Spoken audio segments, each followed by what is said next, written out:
வணக்கம். நான் இன்றைக்கி சேவ் பூரி பண்ண போகிறேன். சேவ் பூரி பண்ணுறதுக்கு எல்லாமே ஹோம்மேடு தான், வீட்டில் தான் எல்லாம் பண்ணியிருக்கேன். அதுக்கு உருளைக்கிழங்கை வேக வச்சுருக்கேன்.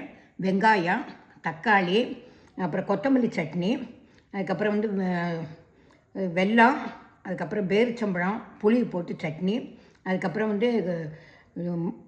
மிளகா வத்தல், அதுக்கப்புறம் கொஞ்சம் பூண்டு போட்டு அது ஒரு சட்னி, அதுக்கப்புறம் ஓமப்பொடி, வேர்க்கடலை, அதுக்கப்புறம் பூரியை நான் வீட்டில் தான் பண்ணியிருக்கேன்.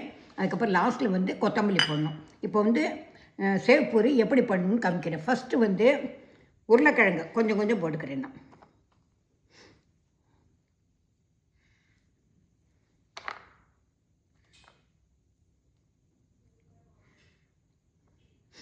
நெக்ஸ்ட்டு என்னென்னா வெங்காயம். ஏன்னா பூரி கொஞ்சமாக இருக்கணும், கொஞ்சம் கொஞ்சம் தான் போடணும். நிறைய போட்டால் வெளியிலலாம் வந்துடும், அதுக்காக.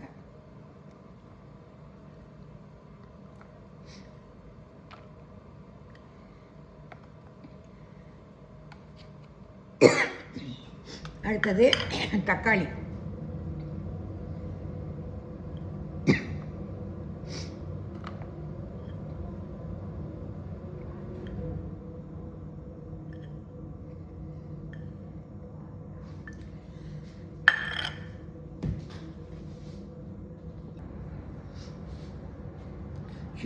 இவ்வளோ நேரம் பண்ணவே இல்லையா?